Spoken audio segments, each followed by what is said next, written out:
Hello, hello, hello. Hello, .local SF. I hope you had a good day today. I'm told I'm between you and the happy hour. So let's make sure I get you excited, all riled up, before we all can have some more fun. So my name is Ankur. I'm the head of AI at Rippling. In my role, I get to be the champion of AI at Rippling. And today, I thought it would be good to share some of our experiences transforming Rippling with AI with all of you here. Specifically being in partnership with Mongo, it became a very good topic for me to talk about with all of you today. Let's get started. So in my agenda, I will obviously talk about wow, Rippling is using AI. But since all of you are at the forefront of leading AI in your companies, I also thought it would be good to talk about how Rippling is engaging with startups in the ecosystem and how we are partnering with a lot of leading AI startups on a day-to-day basis. But first, if you don't know about Rippling, I thought the best place to start is, what is Rippling? Rippling is an end-to-end suite for small, medium, and large enterprises, medium so far, which offers you ability to run your business every day. Of course, Rippling is known for its payroll across not just US, but global, and our pedigree of becoming a benefit provider as a broker, offering thousands of insurances on our platform, and a workforce management software for allowing you to manage time and attendance of your employees. But we do also have an IT suite, which allows you to manage identity of your employees, access and governance of what type of permissions and information they have access to, as well as a full-blown spend and finance suite, starting from corporate card to bill pay, expenses, and more recently, even a travel expense product. All of it is integrated into a single platform. And at Rippling, of course, we realize that we are not the end-all, be-all for you, which is why we've also invested in a data layer allowing you to bring your enterprise data into Rippling and manage it together with your employee graph, which is what is essentially Rippling is known for.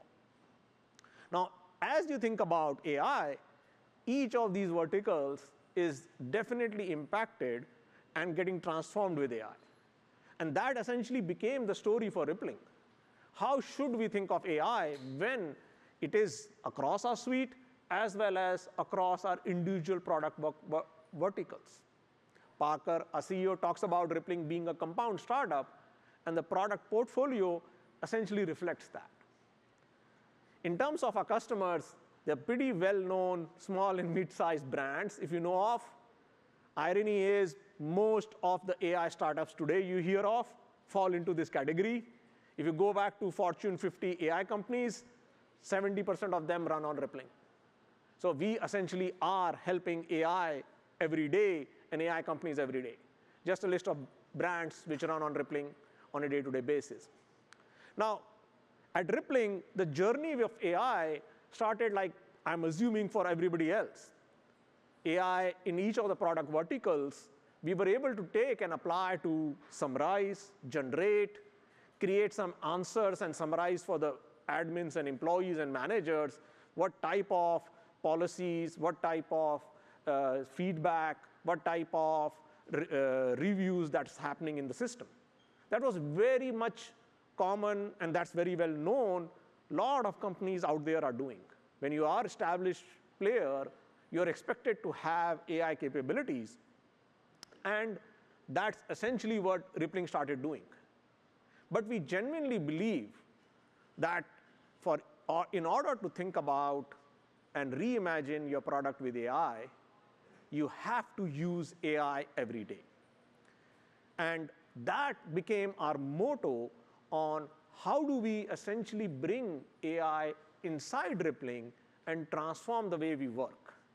Because we genuinely believed while these AI features may be great and they are live and our customers are using them, there is a true transformation AI can bring for our customers. And we can only think about those cases when we ourselves are using AI every day. So while Rippling started on the AI journey bottoms up, where engineers started using Cursor or any of these coding tools. In last year or so, we've really gone through a full transformation, which essentially has resulted in new product innovations being thought about, because when people are using AI every day, their imagination of what AI can be in the product completely changes. And that is one of the stories which I share with our customers and partners and our ecosystem about if you are thinking about your business, if you're thinking about your product, if you're thinking about addressing and bringing AI to your customers, start by using AI first yourself. So at Rippling, what was interesting was, in order to start our AI transformation, we had to first be very clear, what is our AI stance? There was a lot of ambiguity. There were people who started to use AI. There were people who were skeptical. Can AI actually make a difference in our 70 million lines of code of a big code base? Or would AI anyway be allowed at Rippling? So one of the first things we did was publish our AI stance. Not crazy, not superficial, but very practical and simple. First, we expect everybody to use AI as much as possible for what they do. Second, remember, AI is fallible. Treat it as a new hire. That's a metaphor I recommend everybody to think of AI in your company, in your work, all the time. I hear it most often, oh, AI wouldn't work on my code base. But how does a new hire learn your code base? It's the same philosophy you have to apply in bringing AI, and that's what became a second principle, that treat it as a new hire, learn about constantly educating it about the decisions we are making so that we can get value back. That said, it's about quality and governance to our customers. So testing is paramount. It's not negotiable. And as all of you have heard about AI slop, be very judicious about letting AI slop slip through the code pipeline. Finally, we made it very clear to everybody. Nothing can be offloaded to AI where you can say, this is not my responsibility. You are still accountable for what you create with AI. So essentially, that meant people creating more transparency, adding notes, informing, this is something I've used AI for. And these 6 principles sound simple, really created the foundation for our transformation. It created transparency, first and foremost, for people, that we believe in AI and we want them to use AI. And second, it normalized the AI curious folks who were running ahead, because they became our champions we wanted to partner with. Because they were already using AI in ways we want everybody to use, but the stance formalized in some ways their way of work. But that's just a start, right? Second was access to latest and greatest of AI tools. So at Rippling, we being in this position of AI runs at Rippling, we are able to have design partnerships with most of the AI leading startups out there. Whether it is OpenAI, Anthropic, Cursor, we have access to and have rolled out their products at Rippling so that everybody has this pair AI tool for themselves. Second, being able to do research using Gemini, being a Google Workspace customer, but also opening up the ChatGPT paradigm with its whole ecosystem of connectors and the latest features of company knowledge, opened up the possibility for people to do design exploration, do research, think of the requirements they want to create, and study the code base as well. Third, this is a paradigm I'm sure all of you are quite familiar with, the idea of agents. Things you work on in front of AI, things you can delegate to AI to do on its own. Imagine being on BART, slacking away with AI, asking it to fix a P3 issue you want to do. That's possible. And that's essentially the kind of things we enabled with all the background agents, whether it is Codex, Claude Code, or even Cursor. And that's essentially, and opening up with an MCP gateway, allowing all of those agents to have access to all the internal tool sets, has opened up unique asynchronous working patterns for people. They don't need to think about things which they need to do in front of a computer or a tool. They can offload a task, and the agent takes care of it for themselves. And last but not the least, of course, in order to bring AI into our product, we've really invested in a data layer, partnering with Mongo and Databricks to really bring holistically the data foundation, and having access to latest and greatest of models, whether it is Gemini, Anthropic, or OpenAI, and making it open access to everybody at Rippling so that people can experiment with the power of those models, build their prototypes. Just last quarter, our Hack Week had almost 150 projects where people were doing stuff with AI, and not just in engineering, in marketing, in finance, in legal. Our legal team is in the forefront of using AI for a lot of things they do every day. So once we published our stance, second, we really opened up access to those tools. And you may say, Ankur, that's very common. Everybody's doing that. How does that make Rippling so different?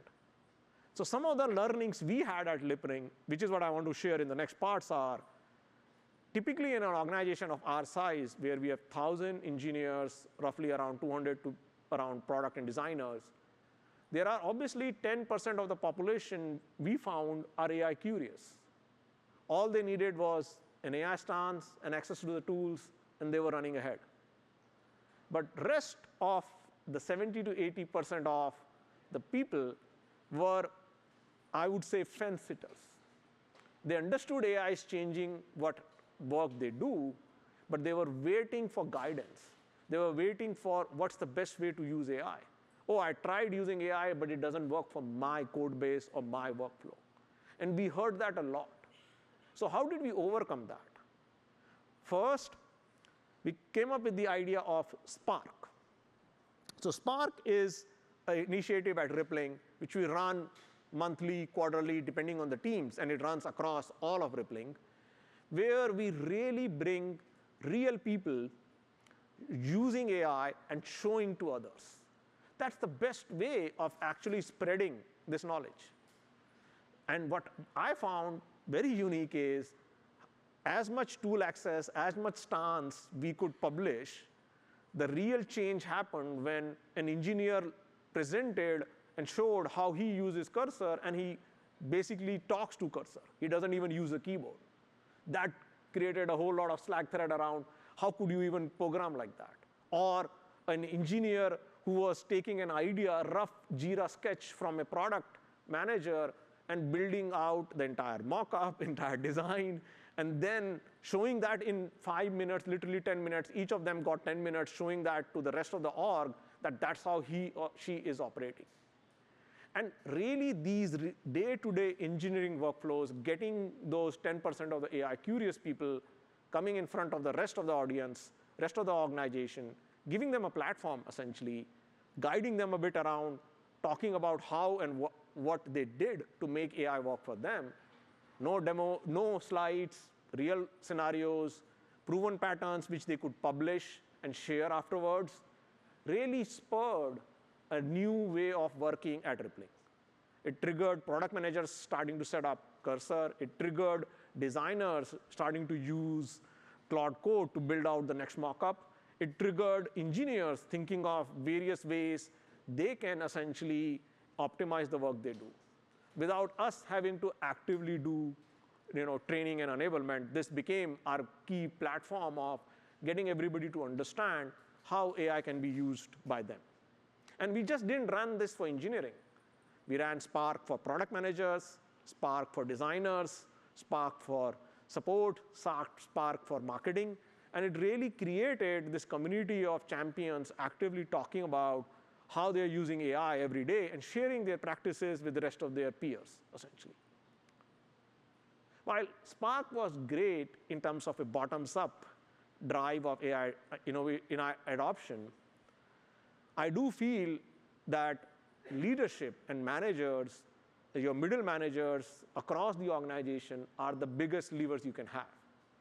And we found that while Spark really gets us ready and excited about how to use AI every day, if the managers are not actively participating in this, are not actively encouraging their people, then the Spark itself may not survive, which is where we created a hands-on training for our engineering leaders. We have across, and eventually then for our product managers, and then eventually for our designers, which we call Ignite, essentially igniting the idea of the role of an engineering manager, how it's evolving with AI every day.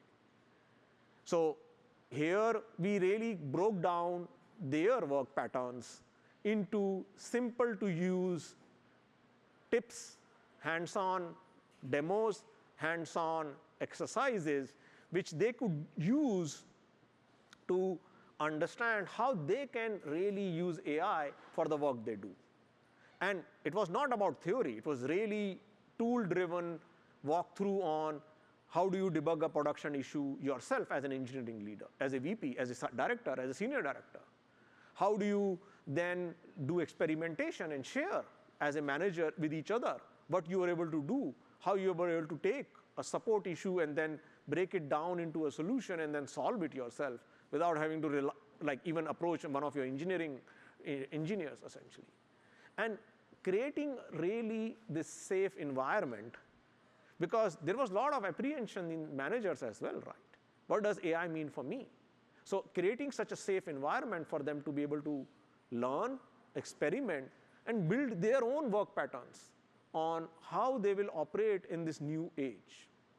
The irony is now we have a lot more managers coding and programming and developing on a day-to-day basis, something which I feel very strongly and passionately that as engineering leaders, those of you in the audience, our role is evolving.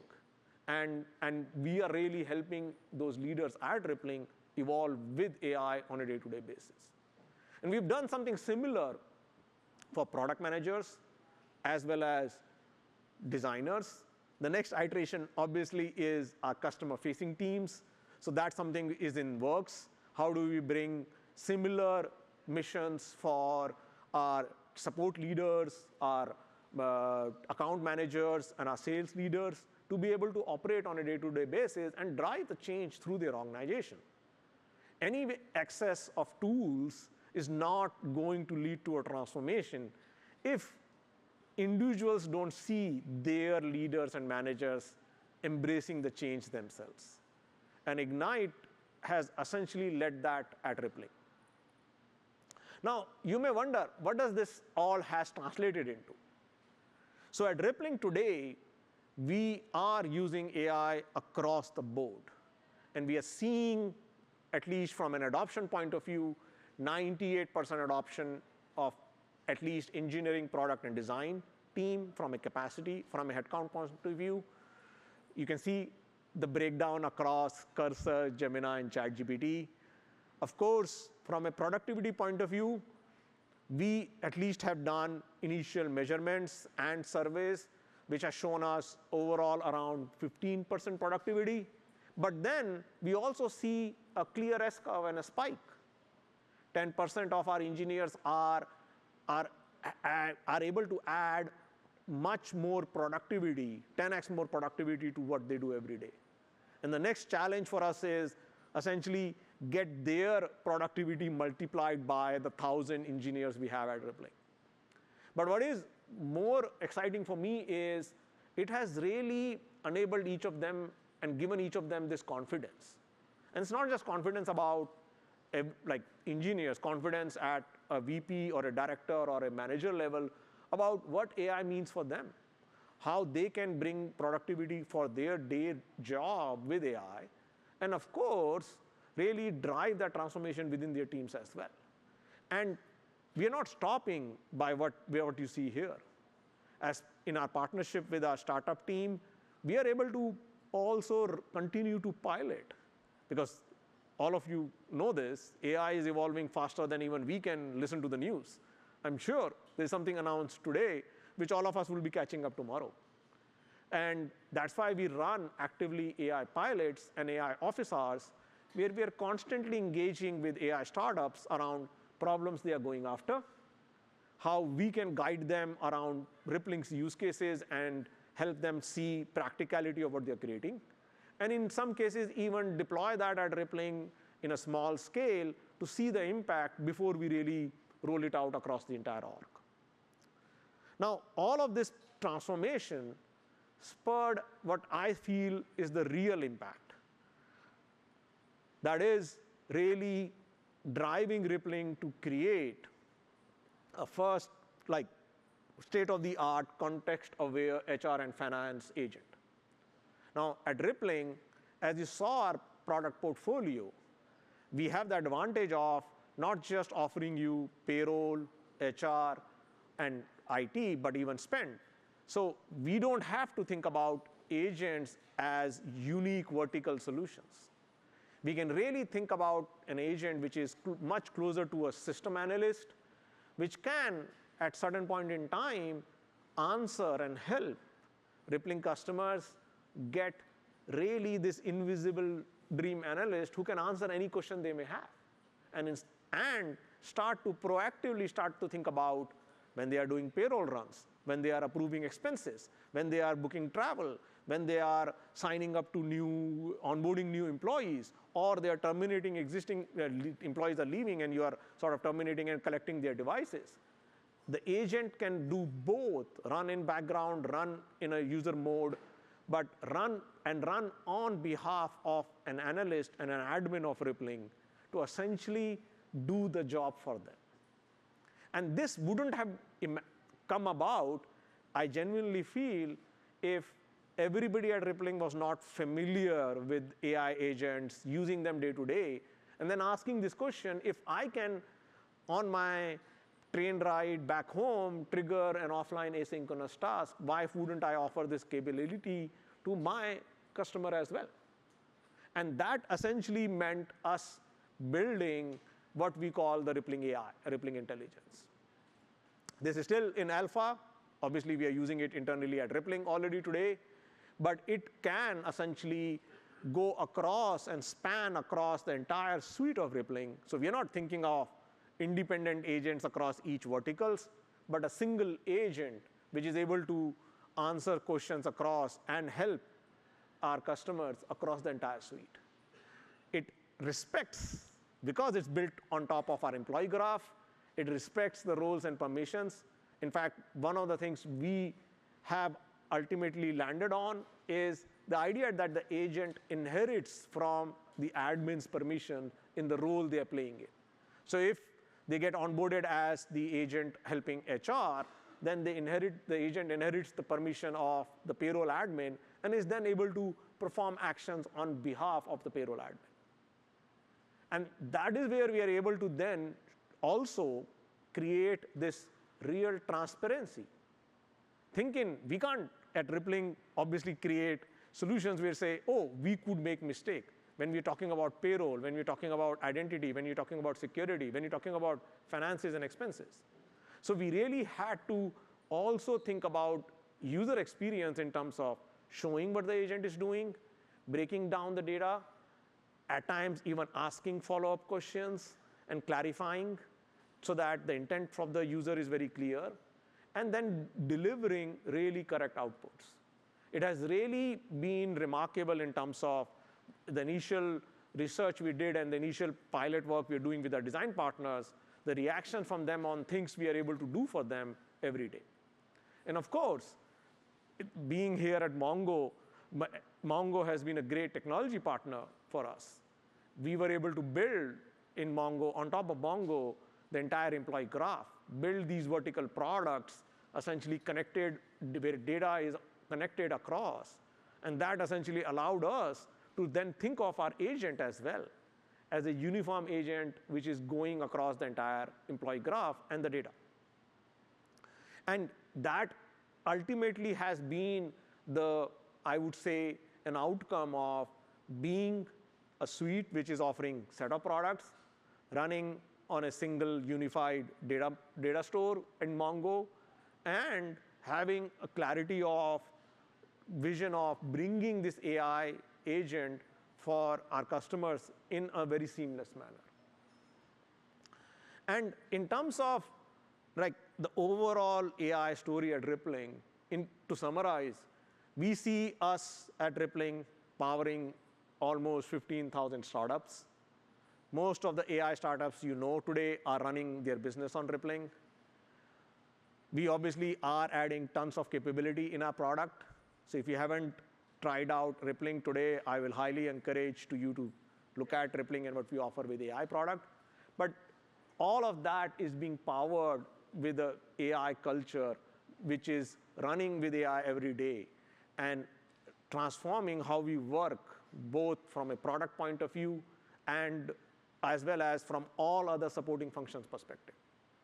And this is built on the partnership we have with startups. So this is not something where Rippling is always thinking about the big players, as you hear about, but the foundation is our startup ecosystem. Because we've been able to co-design, co-work with a lot of these startups before they became the big AI startups, which you hear of them today. We were partnering with Cursor much long before the Cursor was running, when it was just a 4-people startup in the beginning, as an example. So what do we do? How do we partner with our startups? So if you think about our startup program, to me, in some ways, this is our secret sauce. It gives us the ability to really collaborate with startups, but then offer them the ability to run their business in a more efficient manner. So for all startups out there, we offer a 6 months free starter pack. This is something, as long as you are a VC-funded startup, you get this state-of-the-art of the bat. We have a marketing team here who can obviously hook you up. If you happen to be, obviously this is a curated bundle, thinking through of what you as a startup may be needing for. So payroll for both US and global, modern HRIS and an ATS system as you start to hire, but uniquely adding differentiating capabilities like benefit administration. I still remember Michael, the CEO of Cursor's quote, that as he's competing on talent in the industry, it's no longer about compensation.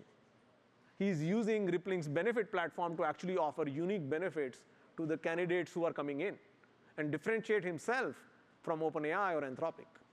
Because benefit platform offers tons of integrations via which you can choose the benefits for your candidates and employees. Of course, being able to then automate your IT and access management and have a smooth onboarding experience. And then, last but not the least, manage your spend on a day-to-day basis. And as a whole, what we've found is the startups have got a lot more value from starting on Rippling from day one, because they are able to grow their business on Rippling easily. And we run tons of events. If you look back at our current offer, we've been really partnering with a lot of startups. You will see us, the recent picture is from YC. For YC companies, we offer it for 12 months. That's a special sort of being a YC pedigree. So we do offer for YC founders the whole thing for a year. So if you want to learn more of our starter stack, get on board, just connect with our team, and we can help you get started at Rippling. But what is more interesting for you, some of you maybe, is it's not just about we treat you as a customer. We really are embracing what I call build and buy with AI. This is something which I feel Rippling has been very unique in terms of pushing the industry forward. Because there is a lot of debate. Should I build these capabilities with the AI? Why can't I just vibe code something for my company? Why should I think about an AI startup for a unique use case? And what we have found is co-designing and partnering with these AI startups, we are not just able to move fast, we are able to also find unique differences where either we can build and, in some cases, buy side by side. Because the startups are solving really hard problems, while there may be unique cases where we can vibe code and develop things for ourselves. And the way we run this is really running real pilots. We bring an intake process, onboard the AI startup with a rippling guidance and rippling checklist on rippling data, establish a co-design partnership with alpha agreement so that we have early access to most of the solutions, and really then have a hard go, no go with the startup so that we can really be transparent on the value the AI pilot has created or not created. There is a lot of learning in success, but there is a lot of learning in knowing what worked and when things don't work. And we are very clear about making it transparent to not just us, but to the startup on what worked and what didn't work. So that said, I think as a culmination to my talk, I think I encourage all of you to think about AI for your business in this way. Leverage AI for your day-to-day work, and that hopefully will transform the product and the business you create for your customers. Thank you.